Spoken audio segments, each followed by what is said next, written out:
嗨，大家好，我是不周。这应该是我2026年买的第一个大件瑞斯曼的家用呼吸机。我先讲一下我为什么会买这个呼吸机，是因为前段时间我妈生病，然后去医院里面检查，又没有检测出身体有什么不适，做了很多 CT 啊、脑电图的一些检查，什么问题都没有检查出来，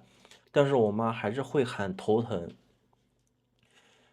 医生给的结论是大脑的供氧不足，会讲是不是打呼之类的导致的一些相关的问题。其实我之前就知道，一个不打鼾的人，他的血氧大概在97、98、99。如果你去了高海拔地区的话，那你的血氧可能在90左右。但是一个常年打鼾的人，你的血氧大概只有70到80。这是一个非常危险的，包括打鼾，它也会引起很多其他的疾病，比如说高血脂、高血糖、高血压，睡眠不足，没有深度睡眠。然后，其实我妈一直是很嗜睡的一个人，我感觉她一天能睡10个小时到12个小时，给人的感觉她还是会很困，会很累。其实归根结底就是没有深度睡眠。随着年纪越来越大，以前可能年轻身体可以熬得住，现在年纪上来之后就没有办法再通过身体去熬，必须要通过这种医疗的手段。我妈大概戴了这个呼吸机3天之后，有着明显的改变。第一就是晚上不打鼾了，第二点是白天更有状态了，第三就是我用手表测了一下她的深度睡眠，是比之前多了1个小时左右。这些数据上的直接变化，其实没有办法体现在她身体直接变得更好，但是我相信长时间的佩戴，她的身体会变得越来越好。因为佩戴这个之后，他的头痛现象是明显缓解了。当然，我这里必须讲一下，是我不是一个专业的医生，我也是一个患者的家属，就是我妈妈。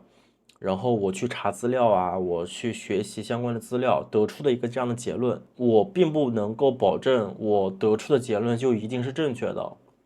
我只能说，我是通过这样的方式去筛选，找到我妈的问题。如果你也有相关的问题，我的建议是去医院，去问医生具体的解决方案，到底是戴呼吸机，还是做手术，还是做睡眠测试等等之类的。其实大概2、3年前，我就跟我妈讨论过要不要去戴呼吸机，因为我当时就查过，按照目前的医学方案，上呼吸机是治疗打鼾的唯一方案，且打鼾是要比大多数人想象的要严重的多得多的一种长期的疾病。但是我妈会觉得，戴呼吸机是不是一种有重大疾病的人才会上，在家里用会不会很吓人之类的。我当时也尊重他意愿，没有去买。但其实，在现代，很多的电子设备已经变成了人的一种器官。就比如说这台手机，它其实严格意义上来说，它就是一种人体的器官。你没有它，你现在生活方方面面都非常的不适。现在有一种医疗器材叫做动态血糖仪。我之前有一个朋友，他血糖有点高，医生警告他，如果你再不去控糖的话，你可能就要得糖尿病。然后他就买了一个动态血糖仪，然后就大概就插在自己的手臂上。它的最大好处是，它可以通过手机 app 的数据直接的反馈来告诉你，比如说我吃了这顿饭，我血糖高了。我运动一下，我血糖低了，它能够通过数据的起伏，能够明显的告诉你该吃什么，不该吃什么，该不该运动，什么时候运动，什么样的一个生活状态对自己的身体更好，它是可以通过数据直接告诉你的。这其实对于他来说就已经变成了一种电子的外设器官，包括这个呼吸机一样。如果在医学上没有办法根治打呼这种疾病，这种外置的医疗家用呼吸机就是唯一办法。使用呼吸机最大的挑战就在于它不是一个舒服的状态，它也很难是一个舒服的睡觉的姿势。它的原理就是通过压力去撑开你的呼吸道，